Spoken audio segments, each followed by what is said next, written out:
না চন্দ্রস্য নৈব জলাগ্নি সূর্যই বিনা মুহূর্ত পাদজ অভিষেক।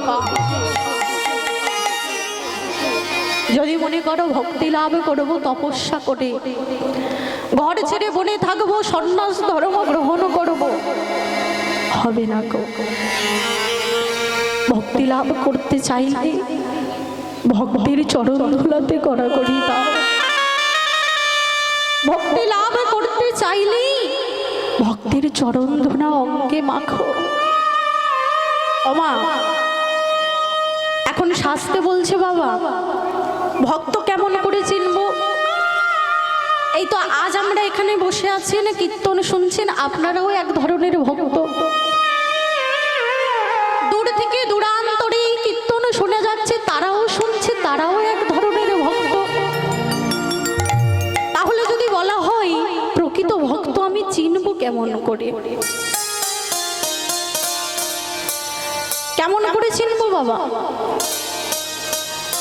যদি আপনাকে প্রশ্ন করি ভক্ত কেমন করে চিনবেন, না আমি যে এই গলায় তুলসীর মালা পরে আছি আমাকে দেখলে চিনতে পারবেন বাবা আমি ভক্ত? না।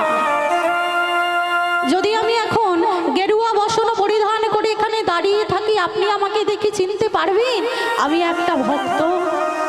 না গো। যদি দাদু সঙ্গে তিলক ধারণ করে আপনার সামনে এসে দাঁড়াই তখন চিনতে পারবে যে এই হলো সেই ভক্ত?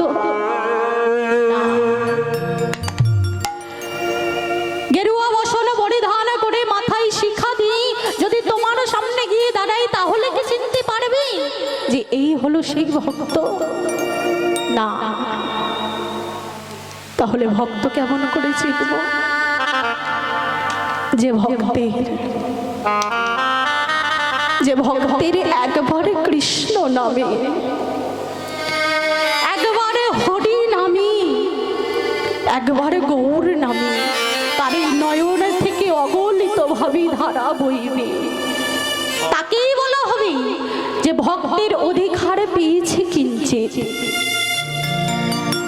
আমার মহাপ্রভু সনাতনকে ডেকে বলছে সনাতন, ও সনাতন এসো এসো একবার আমার কাছে এসো। প্রভু ডাকছেন আমাকে? হ্যাঁ গো সনাতন। জানো সনাতন ভক্ত কেমন হতে হবে জানো? এমন ভক্ত হতে হবে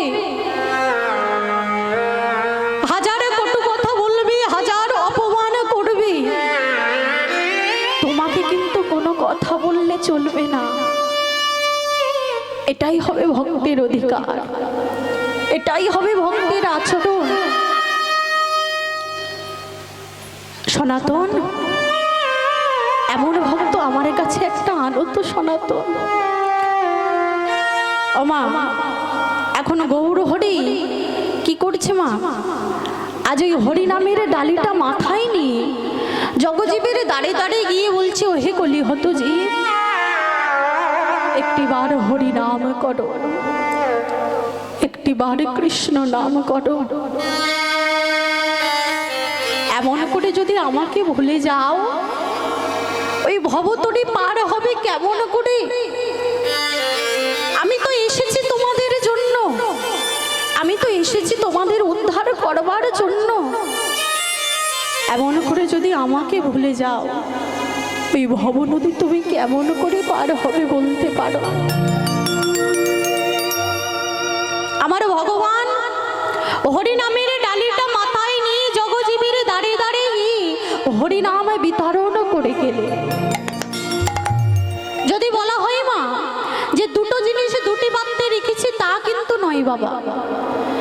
হরিনাম একটা ভারে দিয়েছি, রাধা প্রেম একটা ভারে দিয়েছি তা নয়। এত সময় পাবে কোত্থেকে? তাই হরিনামের মধ্যে রাধা প্রেমে দিয়ে দিয়েছে। যেমন পিঠের মধ্যে পুর দেয় জানা যায় না পুর আছে বলে চিবলে বোঝা যায়, ঠিক তেমনই বাবা গৌর মুখোদ্দীর্ণ যে কৃষ্ণ নাম সেটিকে আস্তে আস্তে চিবোতে হবে, তবেই বোঝা যাবে তার মধ্যে রাধা প্রেমের পুর দেওয়া আছে।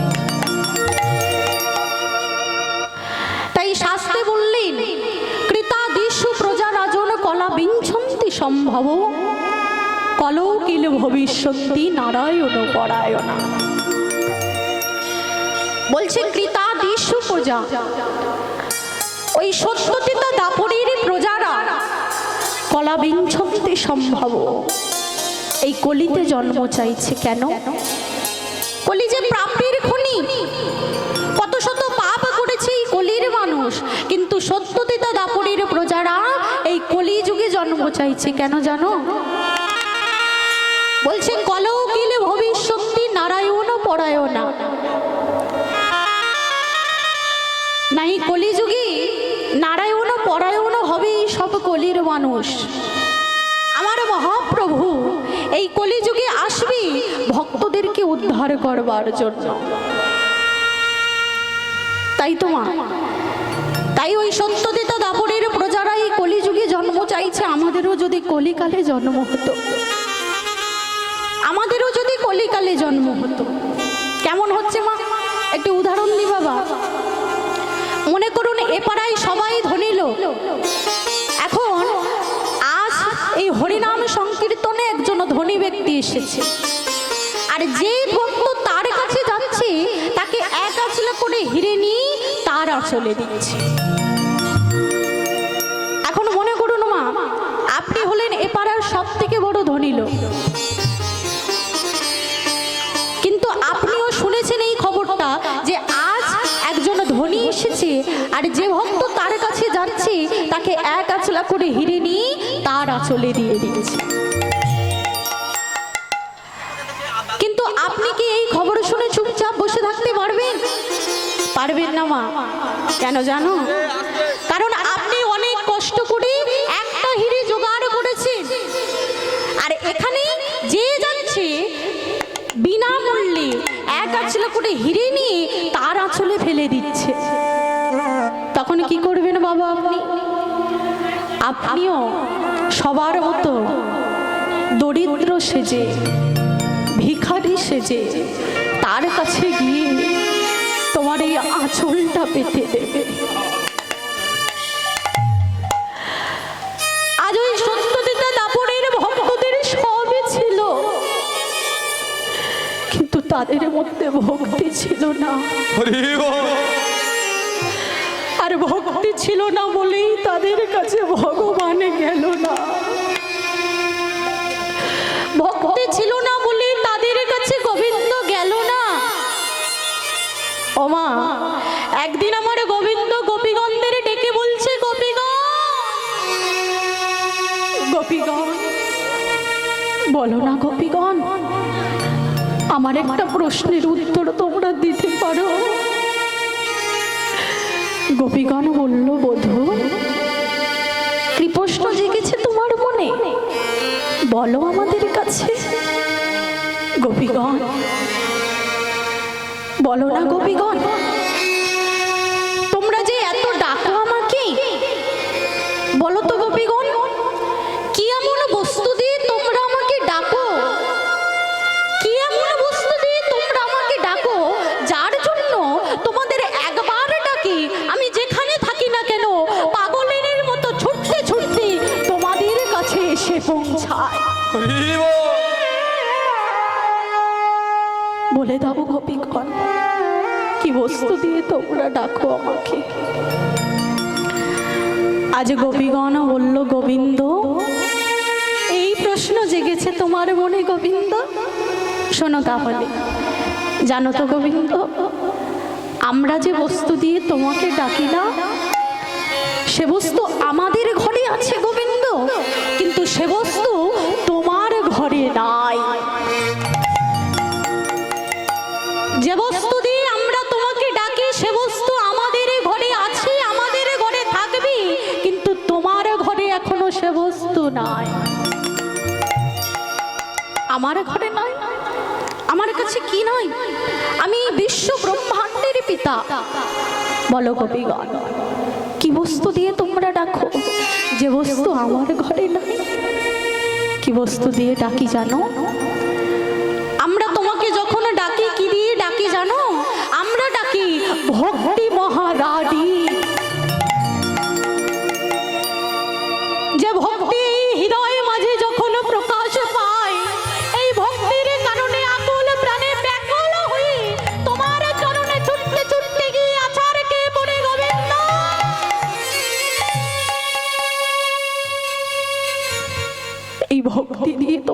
ভক্তকে ডাকি। আজ গোবিন্দ মা ভক্তের চরণ ধুলিতে গড়াগড়ি খাবে, ভক্তি লাভ করবে।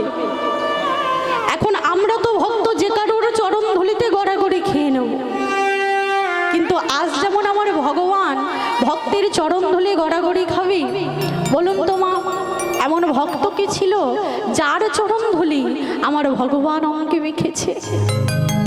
কে ছিল জানো? না, একমাত্র রাধা রানী।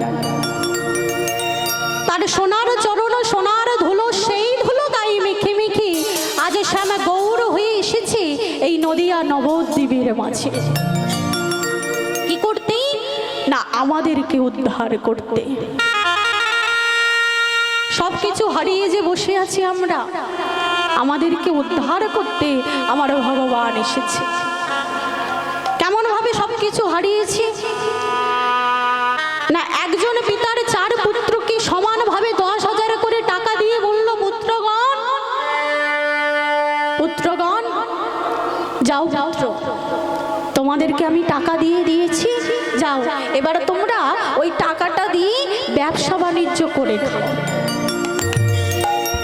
কিছুদিন অতীত হলে এখন পিতা 4 পুত্রকে ডেকে পাঠিয়েছে। মনে মনে চিন্তা করছে পিতা তো মা, মনে মনে চিন্তা করছে যে আমার পুত্ররা কেমন উপার্জন করলো তো আমাকে দেখতে হবে। যদি ভালো উপার্জন করে তাহলে আমার পুত্ররা ভালো আছে, আর যদি খারাপ হয় সেটা তো আমাকে দেখতে হবে। তাই 4 পুত্রকে ডেকে পাঠিয়েছে। এখন প্রথম দ্বিতীয় তৃতীয় পুত্র এসে দাঁড়িয়েছে বাবা। এখন পিতা প্রথম পুত্রকে জিজ্ঞাসা করছে, পুত্র পুত্র বলো পুত্র, তুমি কেমন আছো বাবা? পিতা, আমি ভালো আছি। আপনি যা মূলধন দিয়েছেন আমাকে, তার উপরে আমি বেশ কিছুটা বাড়িয়ে তুলেছি। দ্বিতীয় পুত্রকে জিজ্ঞাসা করছে, পুত্র তুমি কেমন আছো? ভালো আছি বাবা। যে মূলধন তুমি আমাকে দিয়েছো, সেই মূলধনটা আমি বেশি কিছু না বাড়াতে পারলেও কিঞ্চিত মাত্র বাড়িয়েছি। তৃতীয় পুত্রকে জিজ্ঞাসা করছে, পুত্র তুমি কেমন আছো? ভালো আছি পিতা। তুমি যা মূলধন আমাকে দিয়েছিলে আমি বেশি কিছু করতে পারিনি, তবে সেই মূলধনটা আমি এখনো পর্যন্ত নষ্ট করিনি। এখন চতুর্থ পুত্র মা লজ্জায় আসে না, কোনো রকমে তাকে ডেকে আনা হয়েছে। পিতার সামনে দাঁড়িয়েছে। পিতা জিজ্ঞাসা করছে, পুত্র তুমি কেমন আছো বাবা? কনিষ্ঠ পুত্র পিতার দিকে তাকিয়ে বলছে, পিতা আমি কেমন আছি তুমি দেখতে পাচ্ছ না? একবার আমার দিকে তাকিয়ে দেখো। এমন ভাবে তো জিজ্ঞাসা করছো, একবার আমার দিকে তাকিয়ে দেখো।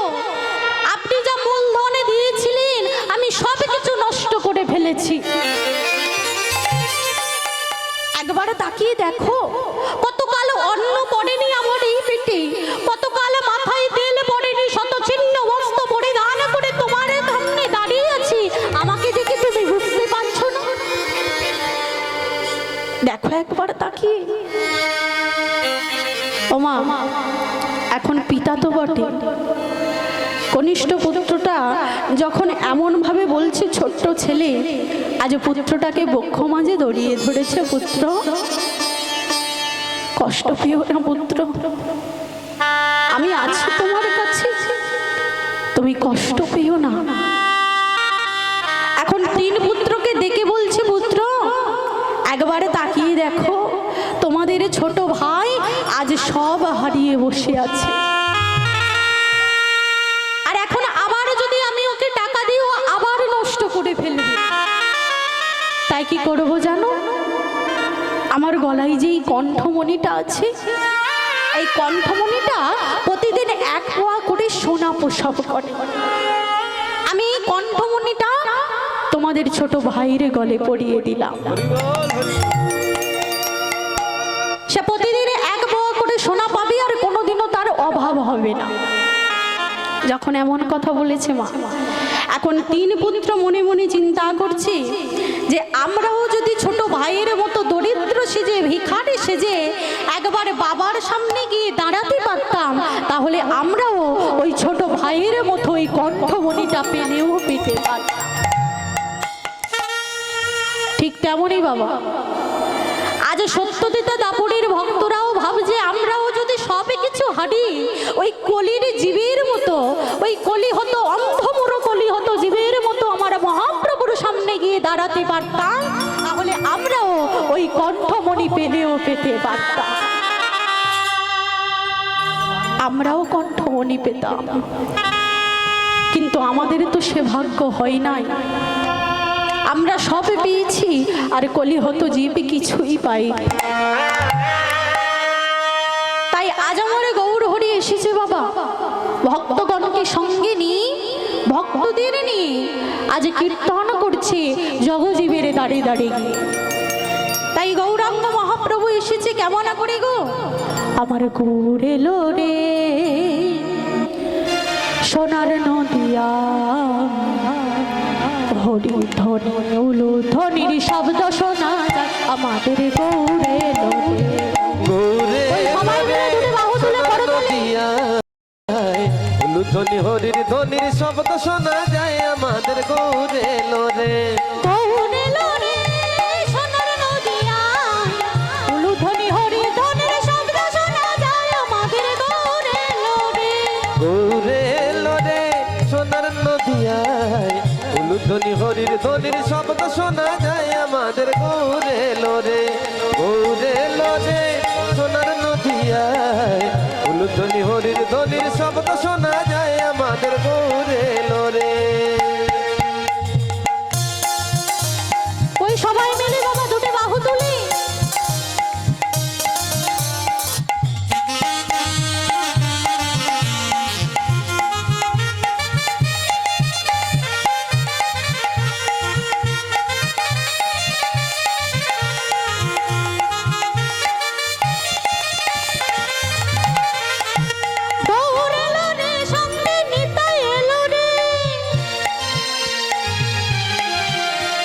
গৌরে লোরে সঙ্গে নিতাই এলো রে আমার গৌরে লোরে সোনার নদিয়া, হরি ধ্বনি উলু ধ্বনির শব্দ শোনা যায় আমাদের গৌরে লোরে গৌরে লোরে সোনার নদিয়ায় ধ্বনি হরির ধ্বনির শব্দ শোনা যায় আমাদের গৌরে লোরে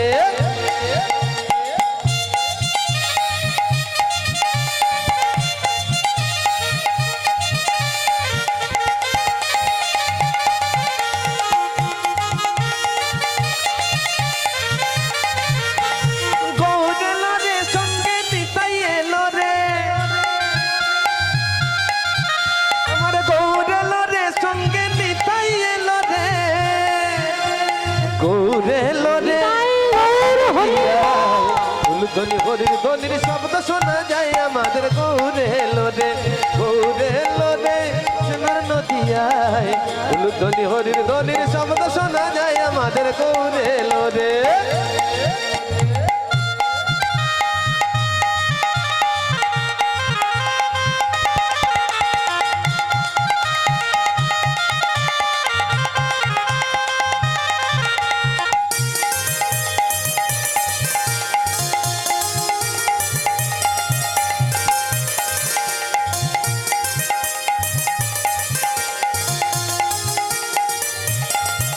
ওই শান্তিপুর ডুবু ডুবু নদে ভেসে যায়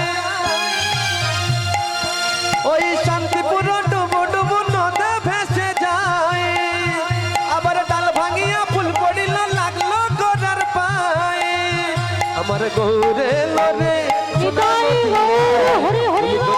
ধ্বনির শব্দ শোনা যায় আমাদের গৌরে লোরে গৌরে লোরে সোনার নদিয়ায় ধ্বনি হরির ধ্বনির শব্দ শোনা যায় আমাদের গৌরে লোরে গৌরে লোরে সোনার নদিয়ায় ধ্বনি হরির ধ্বনির শব্দ শোনা যায় আমাদের গৌরে লোরে গৌরে লোরে সোনার নদিয়ায় ধ্বনি হরির ধ্বনির শব্দ শোনা যায় আমাদের গৌরে লোরে।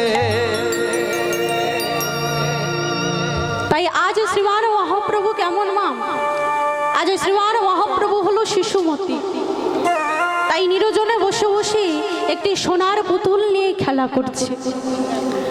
এ জগতে দেখবেন বাবা, তো ছোট ছোট শিশুরা যেমন খেলা করে পুতুলের সঙ্গে পুতুল নিয়ে, আজ আমার গৌর হরি ও শিশুমতি আজ পুতুলের সঙ্গে পুতুল নিয়ে আজ নিরজনে বসে বসে খেলা করছে।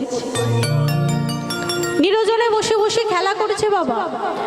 আর যখন আমার গৌর হরি খেলা করছে, আরে লুকিয়ে লুকিয়ে শ্রীমান ঈশ্বরপুরী এই ভাবটি দর্শন করছে।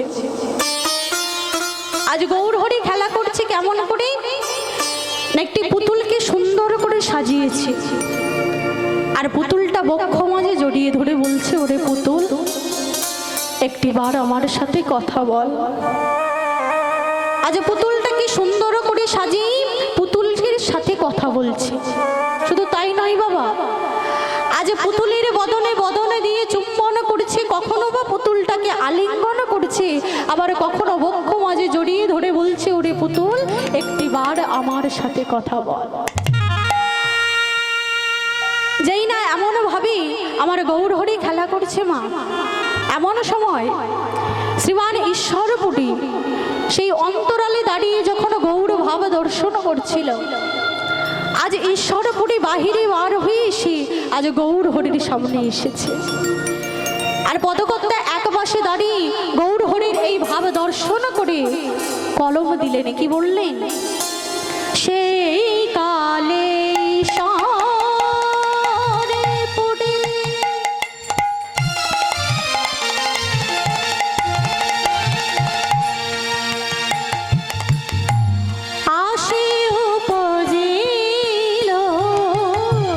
সেই কালে ঈশ্বরপুরী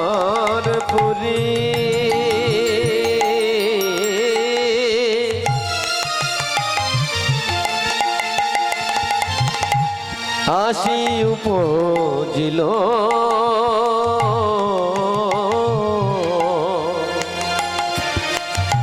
সেই কালে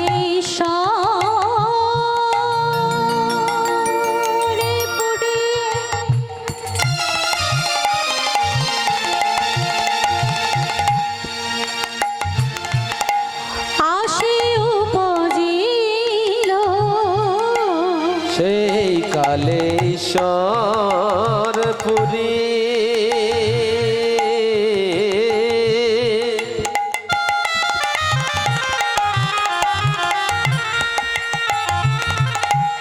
আসি উপজিল,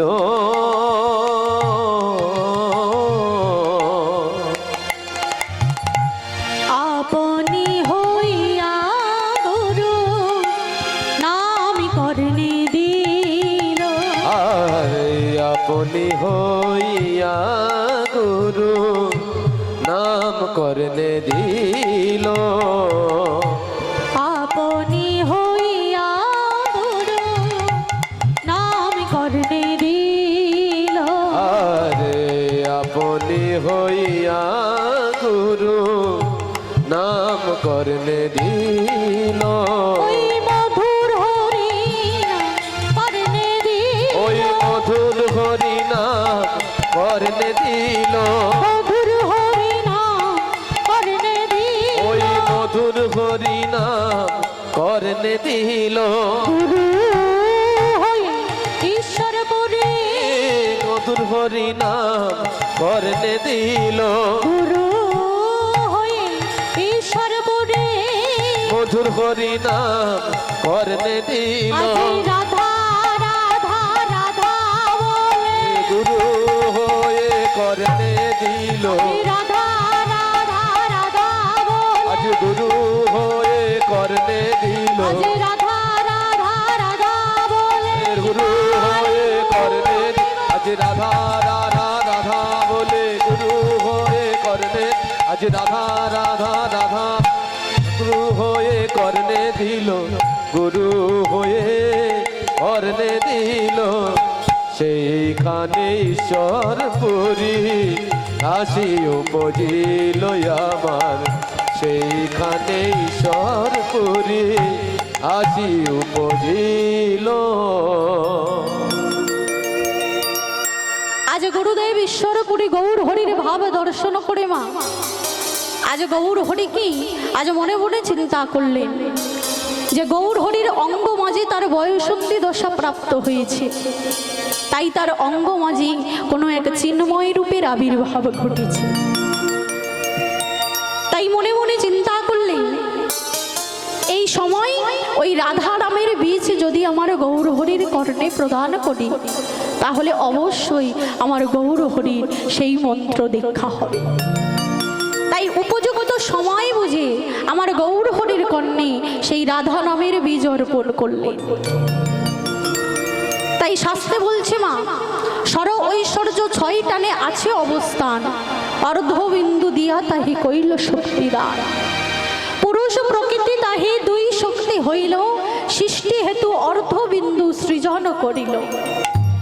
কৃষ্ণ ভক্তি 2 ভাগে হইল আধা আধা, মনে বিচারিয়া গঙ্গাচার্য মুনি নাম রাখিল রাধা। তাই আজ আমার গৌর হরি সেই রাধা নাম জপ করছে, আর ভক্ত এক পাশে দাঁড়িয়ে আমার গৌর হরির সেই ভাব দর্শন করছে।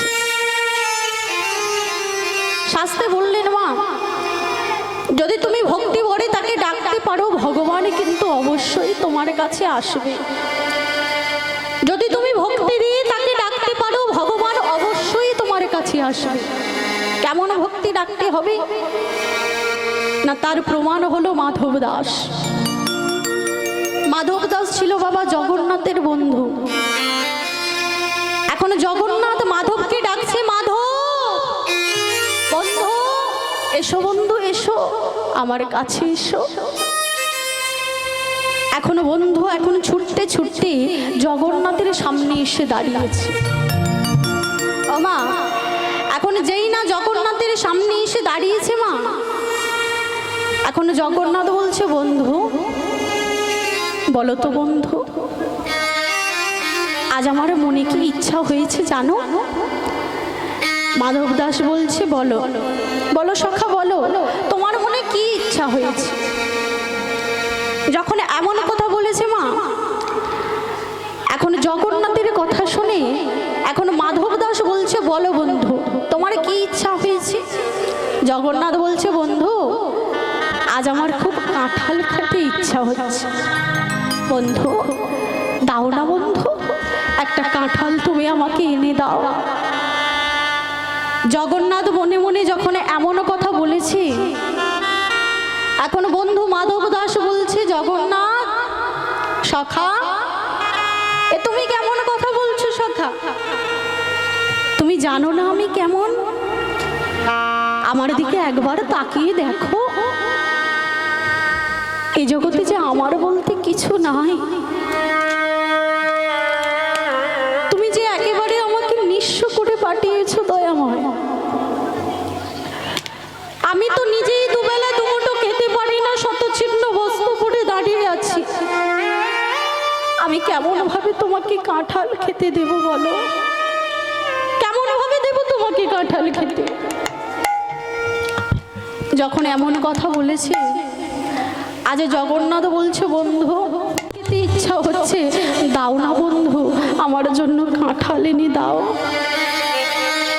বন্ধু এ তোমার কেমন আবদার বলো? আমি কোথা থেকে কাঁঠাল পাবো? আমি নিজেই খেতে পাই না, আমি তোমার জন্য কোথা থেকে কাঁঠাল এনে দেব?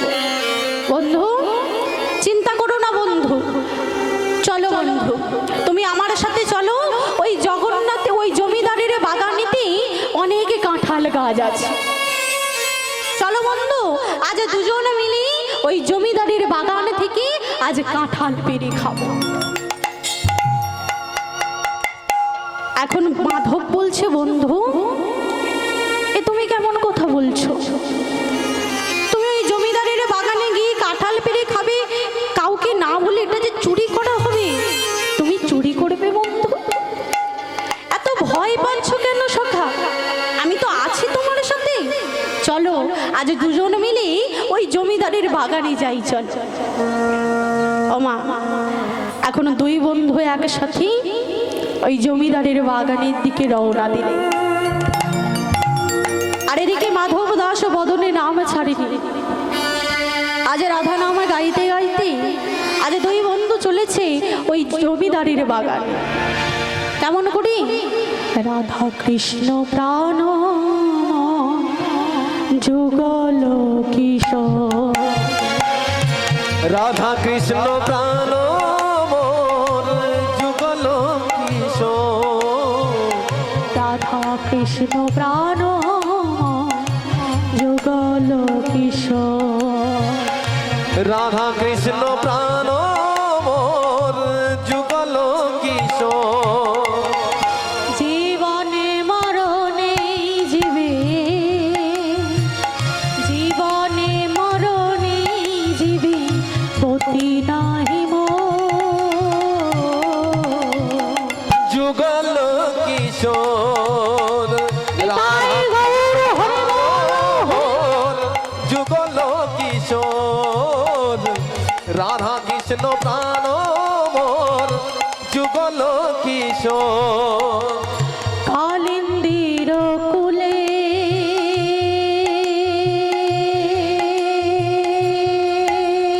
কেলি,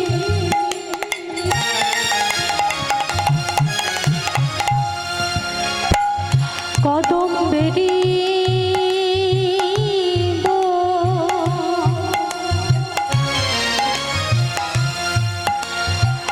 রতন বেদির পটে বসাব দুজন, কালিন্দির কুলে কেলি কামালের রতন বেদির পরে বসাব দুজন, কালিন্দির কুলে কেলি,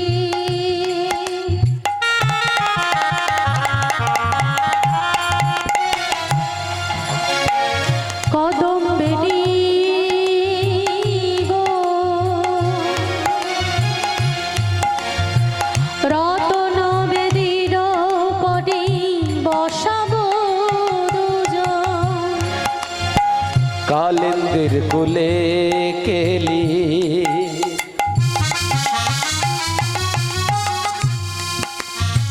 তামালের রতন বেদির পরে বসাব দুজন, শ্যাম গৌরী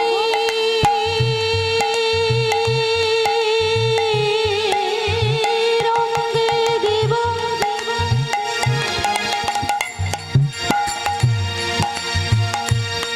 চুয়া চন্দনের গন্ধ,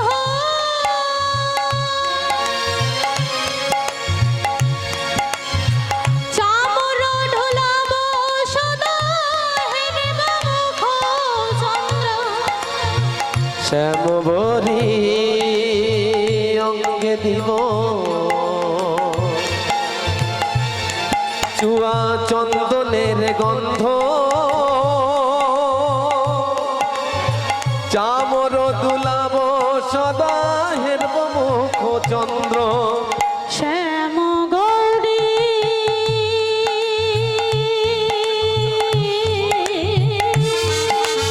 রঙ্গে দিব,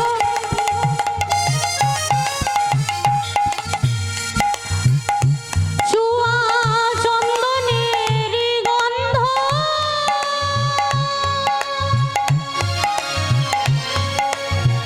চামর ঢোলাব সদা হেরে মুখ চন্দ্র, শ্যামবরী অঙ্গে দিব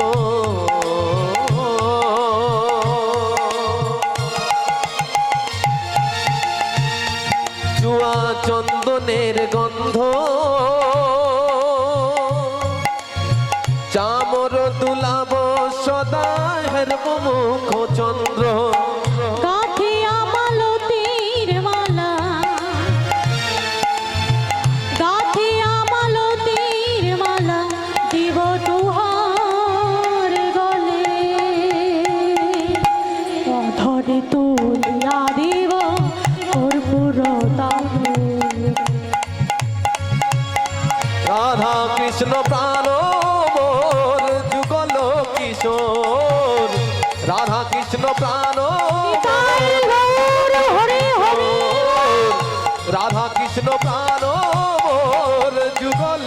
কিশোর। আজ দুই বন্ধু সেই জমিদারের বাগানে এসে দাঁড়িয়েছে। আজ জমিদারের বাগানে এসে দাঁড়িয়ে এখনো মাধব দাস গাছে উঠেছে। আরে জগন্নাথ বলছে, বন্ধু তুমি একটা কাঁঠাল পেড়ে দাও, আমি নিচেতে আছি, আমার দিকে দিবি, আমি ধরে নেব। আমা এখন যেই না কাঁঠাল পেড়ে নিচের দিকে দিয়েছে বাবা, এখন জগন্নাথ কাঁঠালটা ধরতে পারেনি, হাত ফুঁকসে মাটিতে পড়ে গেছে।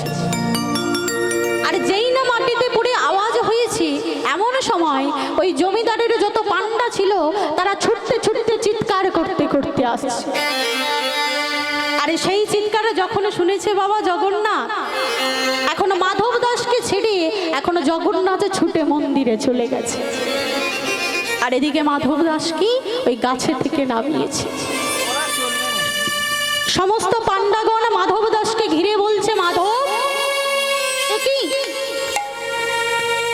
তোর এত বড় স্পর্ধা, এত বড় স্পর্ধা তুই এই গভীর রাত্রিতে, এই গভীর নিশীথে আমাদের কিছু না বলে তুই কাঁঠাল চুরি করতে এসেছিস। মাধব দাস দুটি করো জোড়ো করে বলছে, না গো না, আমি কাঁঠাল চুরি করতে আসিনি গো। জগন্নাথ আমার বন্ধু, বন্ধু আমার কাছে কাঁঠাল খেতে চেয়েছে, আর কাঁঠাল খেতে চেয়েছে বলে আমার তো কিছু নাই, আমি তো নিজেই খেতে পাই না, আমার যে কিছুই নাই, তাই এই জমিদারের বাগানে এসেছি আমার বন্ধুকে কাঁঠাল খাওয়াবো বলে। যত পান্ডা ছিল তারা বলে উঠল, চুপ কর, এত বড় স্পর্ধা তুই, আমাদের ঠাকুর ওই জগন্নাথকে তুই তোর বন্ধু বলে তোর সমস্ত দোষ তার ঘরে দিয়ে দিচ্ছিস, আজ তোকে আমরা কঠিন শাস্তি দেব। যেই না এমন কথা বলেছে বাবা, এবারে সবাই মিলে কি করেছে বাবা, বড় একটি বেত্রাঘাত নিয়ে ওই মাধব দাসেরকে বসে মাধব দাসের পিঠে একটা করে বেত্রাঘাত মারিয়ে আর বলছে, বল কেন চুরি করেছিস, বলতে হবে তোকে, তুই কেন এই বাগানে এসে এই কাঁঠাল চুরি করতে এসেছিস। যেই না এমন কথা বলেছে, এমন সময় মন্দিরের পূজারি ছুটতে ছুটতে এসে বলছে, দাঁড়াও দাঁড়াও, এমন করে মেরো না মাধব দাসকে, তোমরা এমন করে মেরো না, আমার কথাটা একটি বার তোমরা শোনো। এমন করে যখন বলল, মন্দিরের পূজারি এসেছে, পান্ডাগণ বলছে, ঠাকুর মশাই কি হয়েছে ঠাকুর মশাই? বলছে, শোনো শোনো, আমি যখন মন্দিরে গিয়ে জগন্নাথকে সেবা দেব তখন আমি কি দেখেছি জানো? কি দেখেছো? আমি দেখলাম ওই জগন্নাথ দেবের ওড়নার খানিকটা ছেঁড়া পড়ে আছে, আর সেই ছেঁড়া টুকরোটা মন্দিরে আমি তন্ন তন্ন করে খুঁজেছি, কোথাও আমি খুঁজে পাই। যখন এমন কথা বলেছে, এখন মাধব দাস আর থাকতে পারলেন না বাবা। এখন মাধব দাস বলছে, শোনো আমার কথা শোনো, ওই ছেঁড়া টুকরোটা কোথায় আছে জানো? একবার এই বাগানটা ঘুরে দেখো, ওই কাঁটার ঝোপির গায়ে ওই ছেঁড়ার টুকরোটা তুমি পাবে। কেন বলো তো? যখন ওই পান্ডাগণ ছুটতে ছুটতে আসছিল, জগন্নাথ আমাকে রেখে নিজের প্রাণটা বাঁচাবে বলে ছুটতে ছুটতে ওই কাঁটার ঝোপের মধ্যে দিয়ে নিজের প্রাণটা বাঁচানোর জন্য ওই মন্দিরে গিয়ে উপস্থিত হয়ে আমার প্রভু গো, আমার প্রভু,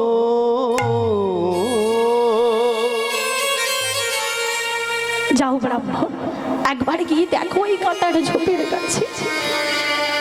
ও মা, আর যেই না মাধবের কথা শুনে ওই কাঁটার ঝোপের কাছে গিয়েছে, দেখছে ওই কাঁটার ঝোপের গায়ে ওই জগন্নাথের ওড়নার ছেঁড়া টুকরোটা বেঁধে আছে।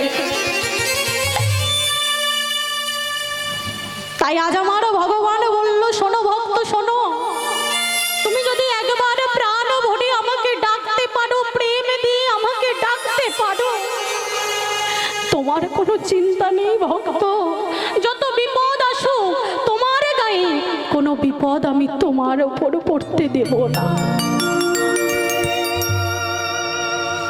তাই ভগবান আমার ভক্তকে বাঁচানোর জন্য আজ প্রমাণ গেছে।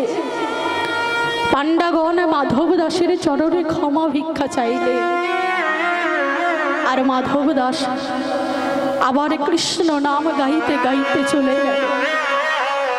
ভগবান বলছে, ভক্ত যত বিপদ আসুক না কেন, ভালো যখন তোমাকে আমি বেসেছি,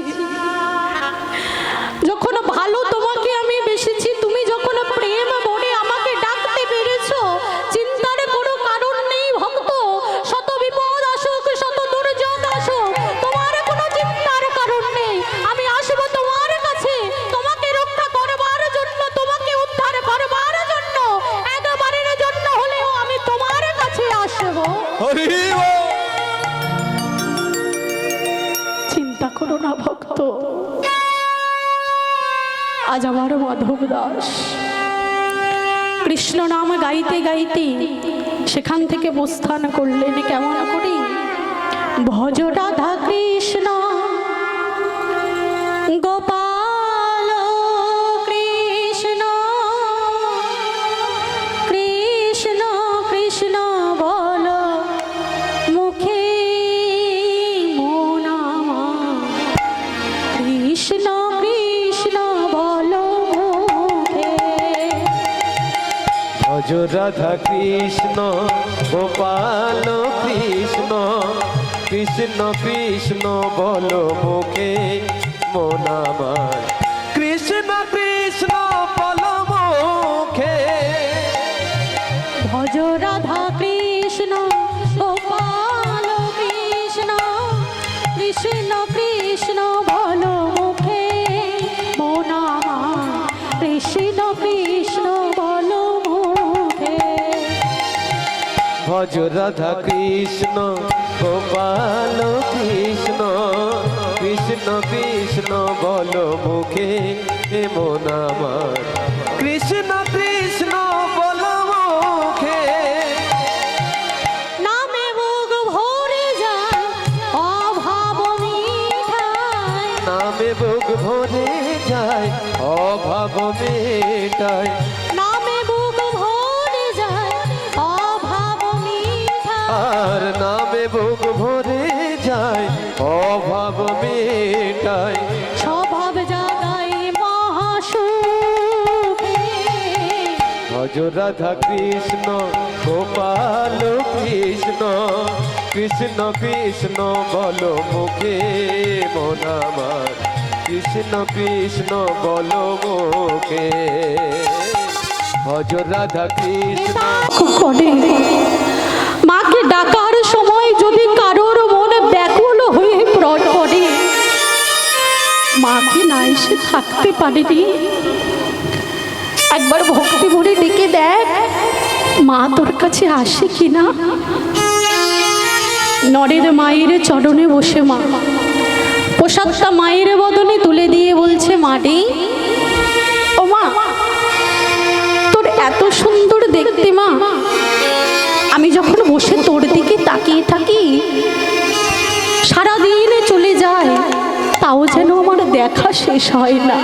ও মা, আজ আমি এসেছি তোর চরণে, দেখ মা দেখ, এই প্রসাদটা আমি তোর বদনে তুলে দিলাম, একটিবার সেবা কর। আমি তোর মন্ত্রতন্ত্র দিয়ে তোকে ডাকতে পারবো না, একটিবার আমার এই হাত থেকে সেবা কর। তাই আজ কি করছে গো মা, আজ নরেনে প্রসাদটা মায়ের বদনে তুলে দি, মাকে বলছে, মাটি ও মা, মাথার চোখের কাজল সারা গায়ে মাখিয়ে দিল কে। তোর চোখের কাজল সারা গায়ে মাখিয়ে দিল কে। তোর চোখের কাজল সারা গায়ে মাখিয়ে দিল কে। তোর চোখের কাজল সারা গায়ে মাখিয়ে দিল কে। তোর সাজিয়ে দিল শ্মশান চিতা, তোর সাজিয়ে দিল শ্মশান চিতায় সাজিয়ে দিল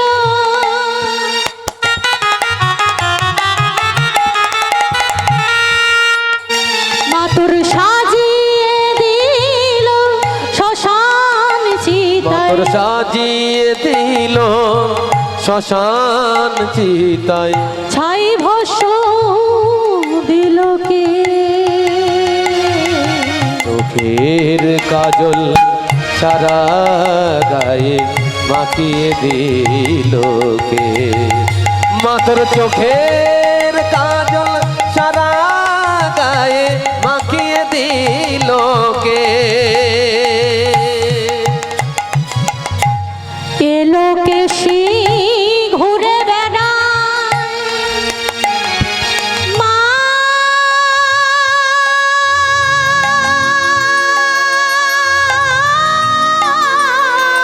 গো।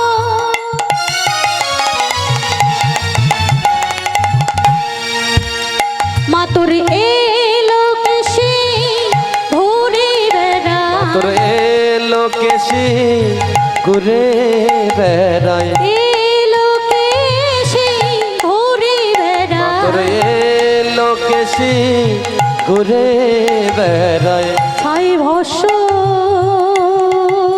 দিল কে চোখের কাজল নিতাই গৌর হরির মাখিয়ে দিল কে মাতর চোখের কাজল সারা গায়ে মাখিয়ে দিল কে মাতর চোখের কাজল সারা গায়ে মাখিয়ে দিল কে তাই ভগবান বললেন বিশ্বাস রাখো আমার উপরে যদি তুমি বিশ্বাস করতে পারো আমাকে তবেই তো আমি তোমাকে কৃপা করব ও মা আজ দুর্বাসা মুনি এমন মধ্যাহ্নকালে কুন্তির গৃহেতে এসেছে আজ দুর্বাসা মুনি কুন্তির গৃহে এসে বলছে মাডি ও মা আজ আমি যে মধ্যাহ্নকালে তোর গৃহেতে এসেছি আমাকে সেবা দি আজ আমি তোর গৃহেতে সেবা করব এমন সময় এখন কুন্তি বলছে দয়াময় বলো প্রভু তুমি কি সেবা করতে চাও আমার গৃহে মাডি আমি অন্য কিছু সেবা করতে চাই না রে মা আমি কি চাই জানিস 101টা স্বর্ণ থালাতে আমাকে পরমান্ন রান্না করে দে যেই না এমন কথা বলেছে বাবা মাতা কুন্তি যখন কি করেছে মা একটি বড় পাত্রতে করে এখন পরমান্ন রান্না করছে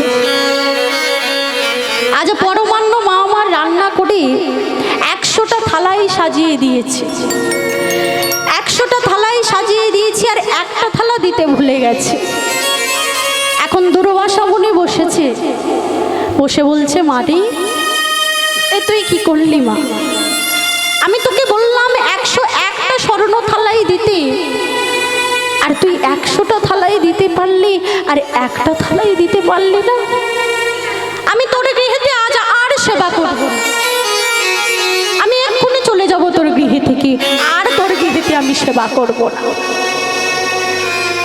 এখন কুন্তি মনে মনে চিন্তা করলেন দয়াময় এ তোমার কেমন বিচার প্রভু এ তোমার কেমন বিচার এই মধ্যাহ্নকালে যদি আমার গৃহে থেকে কোনো ব্রাহ্মণ চলে যায় তাহলে এর মতো দুর্ভাগা ব্যক্তি যে আমি আর নাই ভগবানের কাছে বলল দয়াময় এ জীবন আমি আর রাখবো না দয়াময় যে গৃহে থেকে বৈষ্ণবে ফিরে চলে যায় যে গৃহে থেকে বৈষ্ণবে সেবা করতে পারে না তার আর এ দেহ লেখে লাভ নেই কি করেছে মা এখন ছুটতে ছুটতে রন্ধনশালায় গিয়ে যে পাত্রটাতে গরম পরমান্ন ছিল সেই গরম পরমান্নটা ঊর্ধ্বে ধারণ করে একেবারে ঊর্ধ্ব থেকে নিজের বক্ষ মাঝে ঢেলে দিল যেই না বক্ষ মাঝে ঢেলে দিয়েছে দুর্বাসা মুনি ছুটতে ছুটতে এসে বলছে মা মারে এ তুই কি করেছিস মা ওই গরম পরমান্নটা নিজের বক্ষ মাঝে ঢেলে দিলে তোর যে কষ্ট হচ্ছে তোর যে আঘাত লাগছে তোর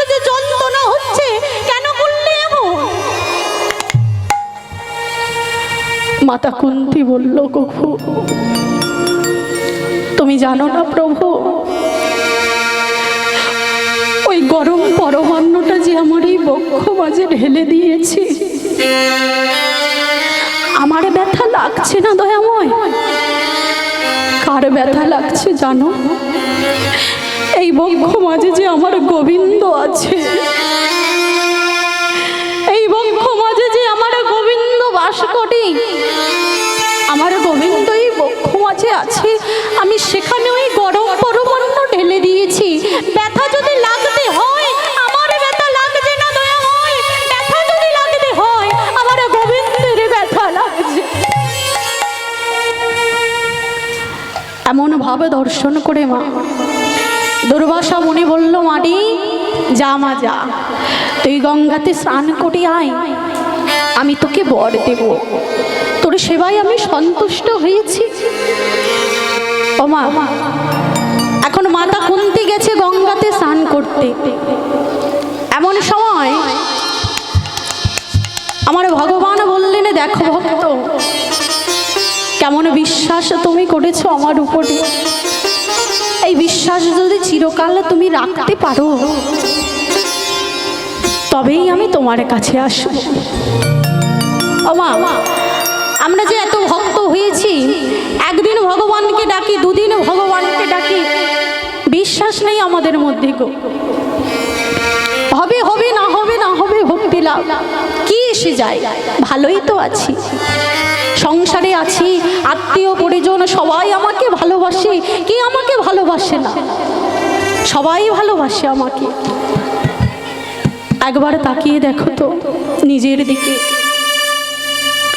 সবাই যদি তোমাকে ভালোবাসবে, একবার বাস্তবে তাকিয়ে দেখো মা। এই সংসার যদি তোমাকে ভালোবাসবে, সংসার, আত্মীয় স্বজন সবাই যদি তোমাকে ভালোবাসবে, যখন শেষের দিনে তোমাকে নিয়ে চলে যাওয়া হবে, কই তোমার সাথে তো কোনো আত্মীয় স্বজন যায় না। কাঠের উপরে কাঠ সাজিয়ে অগ্নি সংযোগ করে জ্বলন্ত আগুনে যখন তোমাকে পোড়ানো হবে, সেদিনে তো তোমার সাথে কোনো আত্মীয় যেতে পারত? তারা তো তোমাকে ভালোবাসে, যায় না তো একজন। কিসের ভালোবাসা, কিসের প্রেম, কিসের মোহ, কিসের মায়া? একবার তাকিয়ে দেখো। যে হরিনাম জীবনে করলাম না, যে কৃষ্ণ নাম জীবনে করলাম না, যে গৌর গোবিন্দের চরণে জীবনে গেলাম না, শেষের দিনে যখন তুমি সমস্ত কিছু ত্যাগ করে চলে যাবে, আর কেউ না যাক মাগো, চারজন যখন কাঁধে নিয়ে তোমাকে নিয়ে চলে যাবে, একটা কথাই বলবে, হরি বল, হরি বল, হরি বল।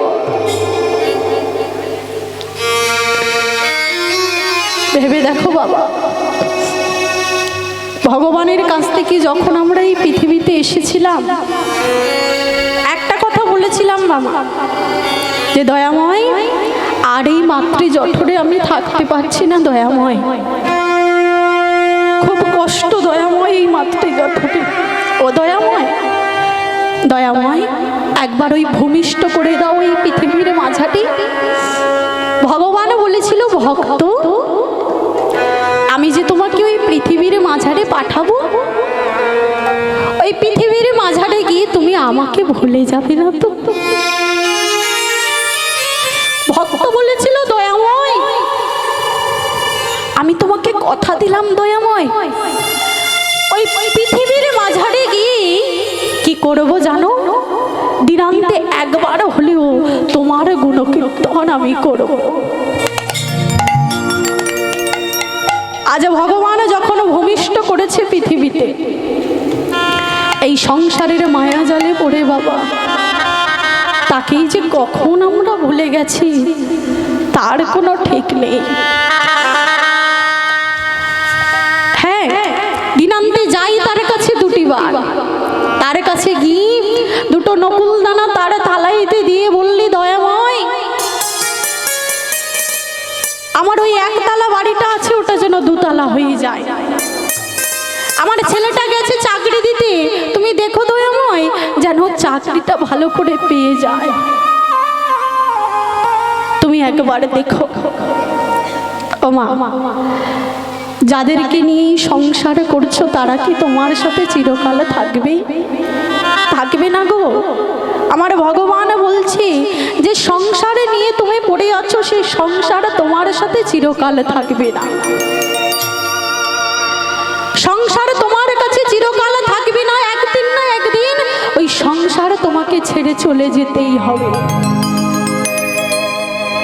তোমাকে চিরকাল সে সঙ্গ দেবে না গো।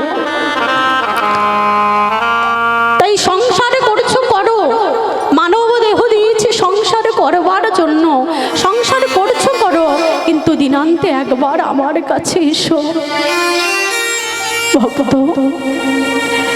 এত সুন্দর একটা মানব দেহ দিলাম তোমাদের আমার ভজন করবার জন্য, এত সুন্দর একটি মানব দেহ দিয়েছি তোমাদের আমার কাছে আসার জন্য, আমার কথা বলবার জন্য,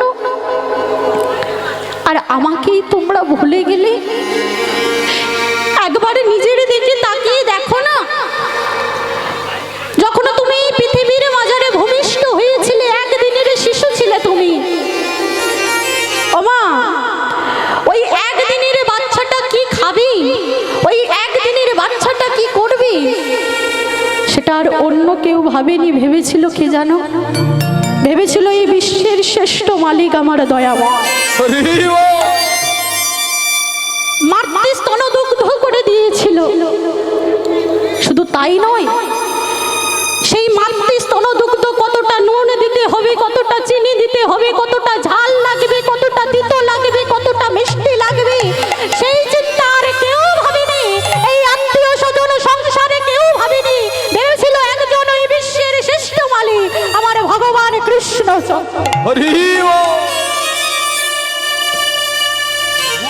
কেউ ভাবেনি, ভেবেছিল আমার ভগবান। এই তোমার সংসার হচ্ছে মা। বাড়িতে একদিন একটু খারাপ রান্নাটা করে দেখো তো, যে তরকারিটা রান্না করেছো ওই তরকারির নুনটা দিতে একদিন তুমি ভুলে গেছো। বাড়ির লোক তোমাকে কত কথাই না শোনাবে খেতে বসে, আর ভগবানের জন্য একদিনে রন্ধন করো, নুনটা তুমি দেবেই না। কি গো ভগবান তোমার কাছে এসে বলবে, ভক্ত কি গো ভক্ত, একদিনের জন্য রান্না করলে আমার রান্নায় নুনটাই দিতে ভুলে গেলে, কেমন ভাবে রান্না করেছো আমার জন্য? বলবে না ভগবান। সে তো কিছু চাইনি তোমার কাছে, এত সুন্দর দুটো হস্ত দিয়েছে তার চরণ ভজন করবার জন্য, এত সুন্দর একটি নয়ন দিয়েছে তার দর্শন করবার জন্য, এত সুন্দর একটি চরণ দিয়েছে তার কাছে হেঁটে যাওয়ার জন্য, তাকে আমরা ভুলে গেছি। তাই আমার ভগবান বলল, ভক্ত চাই না কিছু, শুধু চাই কি জানো, এই নয়ন জলে তুলসী পাতা ভিজিয়ে একবার আমাকে দেখো। এই নয়ন জলে দুটি নয়ন সিঞ্চিত কোটি তুলসী পাতা ভিজিয়ে একবার আমাকে দেখো, আমি তাতেই সন্তুষ্ট হব, আর কিছু চাই না তোমার কাছে ভক্ত। সেই প্রেম দিয়ে ভগবানকে ডাকতে হবে মা। যদি বলা হয় যে প্রেম দিয়ে আমরা ভগবানকে ডাকবো, সেই প্রেমটা কেমন হবে? আমরা যে ভগবানকে ডাকবো প্রেম দিয়ে, প্রেমটা কেমন হবে? না রূপ গোস্বামী বদ চৈতন্য চরিতামৃতে পদ লিখে গেছে, প্রেমকে তিনটি ভাগে ভাগ করেছে। তিনটি ভাগ কি? অশুদ্ধ প্রেম, বিশুদ্ধ প্রেম আর প্রসিদ্ধ প্রেম। রাধে রাধে। অশুদ্ধ প্রেম কাকে বলি? না এই প্রেমটা কেমন বাবা? এই প্রেমটাই শুধু দেহ ইন্দ্রিয় সুখ পাবে, আর কিছুই সুখ পাবে না। আর বিশুদ্ধ প্রেম কাকে বলি?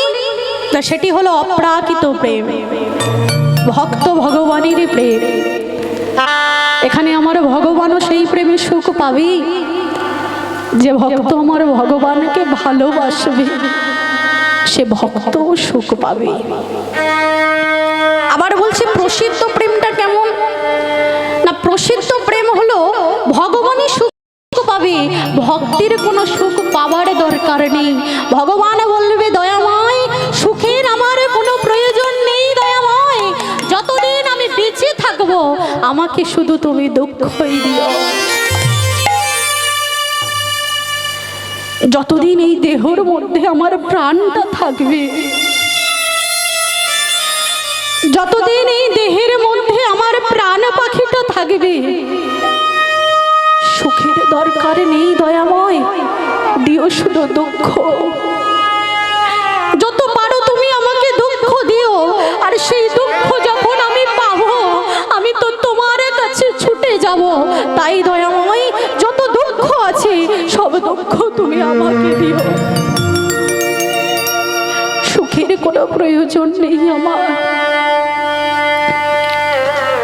ওমা, আমার ভগবান বললেন প্রেমের সংজ্ঞাটা কি জানো? প্রেম কাকে বলবো জানো না? প্রেমটা কি ধ্বংসের শত কারণ থাকার সত্ত্বেও যে বস্তু ধ্বংস হয় না তাকেই বলা হয় প্রেম। ধ্বংসের অনেক কারণ আছে, কিন্তু তার সত্ত্বেও যে বস্তু ধ্বংস হবে না সেটাই হলো প্রকৃত প্রেম।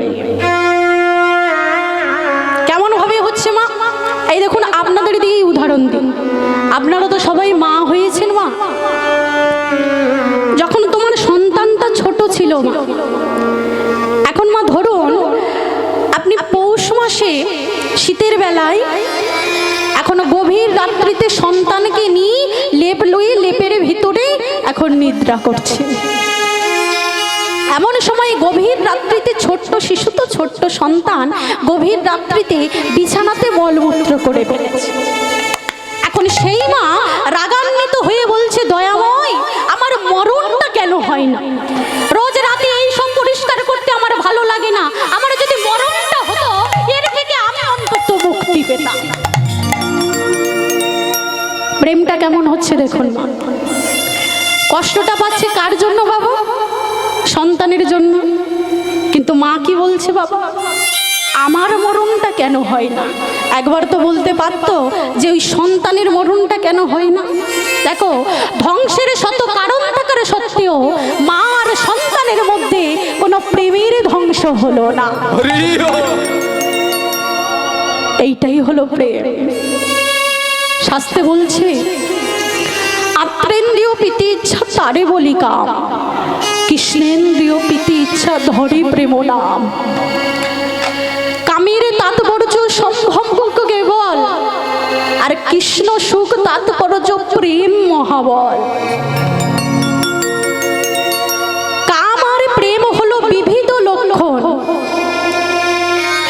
আরে হেম আর প্রেম হলো বিবিধ বিলক্ষণ।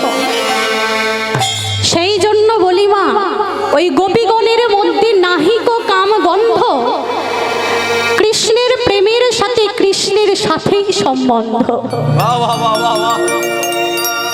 তাই তো আমার ভগবান বলছে ভক্ত যতই তোমার টাকা থাকুক, যতই তোমার বাড়ি থাকুক, যেদিন তুমি ওই ভবসাগর পার হবে, যেদিন তোমার চারজন কাঁধে নিয়ে চলে যাবে শ্মশানে, ওই তিনতলা বাড়ি চারতলা বাড়িতে তোমাকে রাখবে না, তোমাকে নিয়ে ওই শ্মশান ঘাটে চলে যাবে। তাই বলছে সময় থাকতে একবার ভজন করো, সময় চলে গেলে আর যে ভজন করতে পারবে না।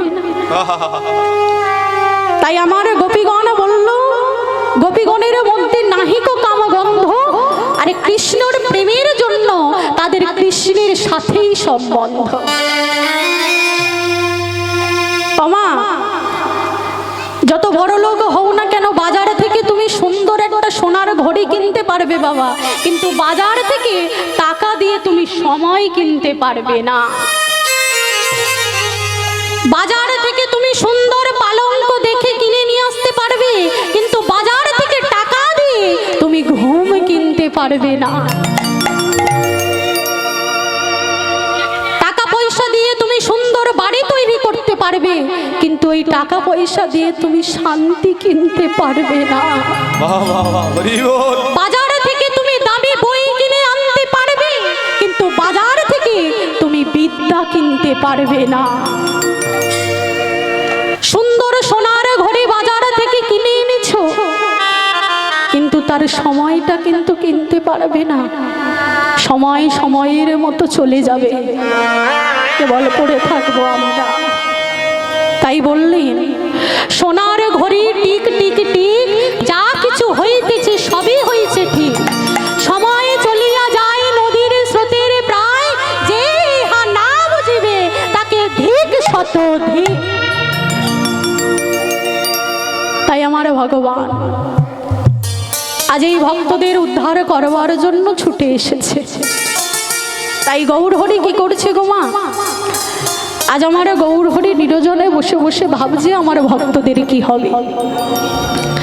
যে প্রেম ভালোবাসার দ্বারা, যে প্রেম ভালোবাসার দ্বারা সন্তান আর মায়ের মধ্যে প্রেম নষ্ট হলো না, এই হলো সন্তান মা, আর এই হলো প্রকৃত মা। এখন এই প্রাকৃতিক জগতে আমরা মা বাবাকে সম্মান করি না, তাই তো বাবা? একবার ছেলের বিয়েটা দিয়ে দেখো না, একেবারে জ্বালিয়ে পুড়িয়ে শেষ করে দেবে সেই বৌমা এসে। এখন এক ছেলেকে বিয়ে দিয়েছে, বৌমা এসে বলছে শোনো, হয় তোমার মা থাকবে নয়তো আমি থাকবো, বলো তুমি কাকে রাখবে? এমন ভাবে থাকা যায় না, হয় তোমার মা থাকবে নয়তো আমি থাকবো, বলো তুমি কাকে রাখবে? যে কোনো একজনকে তোমাকে রাখতে হয়। ও মা, এখন ছেলে আমার মনে মনে চিন্তা করছে, মা তো বৃদ্ধা হয়ে গেছে, কিছুদিন পরেই চলে যাবে, আর যদি বউ চলে যায় তাহলে আমি তো আর বউ পাবো না।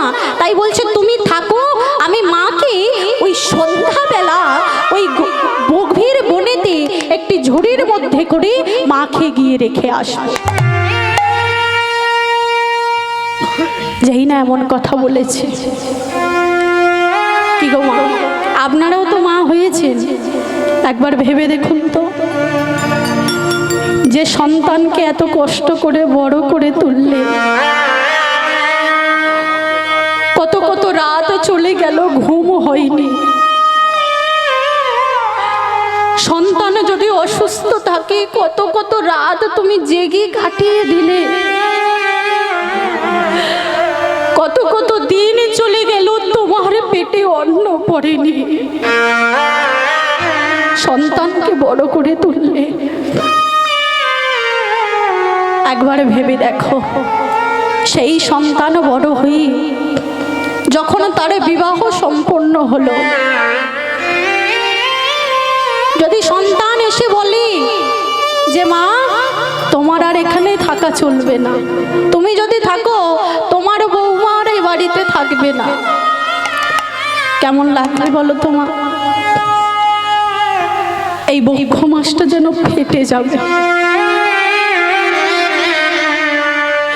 সেই মা একবার মনে মনে ভাবছে দয়াময়, এ তোমার কেমন বিচার দয়াময়, এ তোমার কেমন বিচার? এত কষ্ট করে ওই সন্তানকে আমি বড় করে তুললাম, এত কষ্ট করে ওই সন্তানকে আমি লালন পালন করলাম আমার প্রতি ভালোবাসার দ্বারা, সেই সন্তান আজ আমাকে পাঠিয়ে দেবে। এই কি আমার সেই খোকা? দয়াময়, এই দৃশ্যটা দেখার আগে আমার এই দেহ থেকে আমার এই প্রাণ পাখিটা কেন তুমি কেড়ে নাও? কেন তুমি আমার এই দৃশ্যটা দেখার আগে আমার এই দেহ থেকে প্রাণ পাখিটা কেড়ে নাও? বলো না দয়াময়। আমার আজ সন্ধ্যাবেলা একটি ঝুড়িতে করে মাকে বসিয়ে মাথায় করে নিয়ে চলেছে খোকা আমার। গভীর রাত্রিতে আকাশে প্রচন্ড মেঘ, কিছুক্ষণ পরেই বৃষ্টি হতে পারে। এখন গভীর নিশীথে বনের মধ্যে প্রবেশ করেছে। আজ বনের মধ্যে প্রবেশ করে মাগো মাকে একটি বৃক্ষের তলায় বসিয়েছে। মা আমার মনে মনে চিন্তা করছে, গৌরহরি এ তোমার কেমন বিচার গৌরহরি, এ তোমার কেমন খেলা দয়াময়।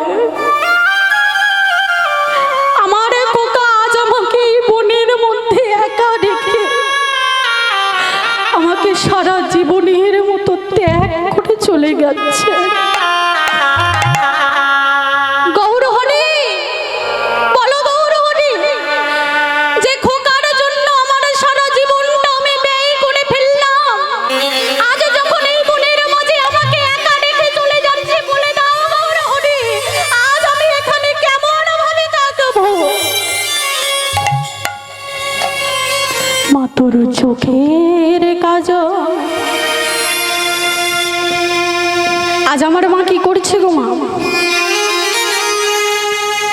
আজ মা আমার সেই বৃক্ষতলে বসিয়ে রেখেছে, আর এদিকে খোকা বলছে মা গো তুমি এখানে বসো আমি যাই।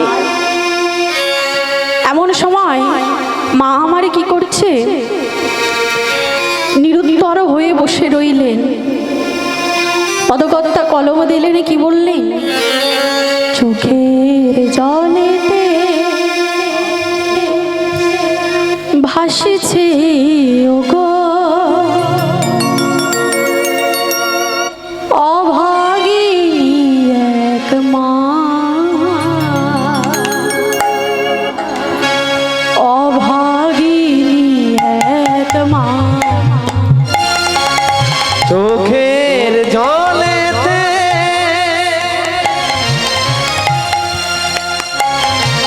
ভাসিছে ওগো অভাগিনী এক মা,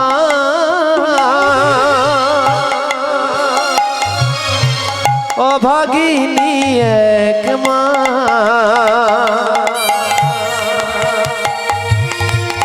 চোখে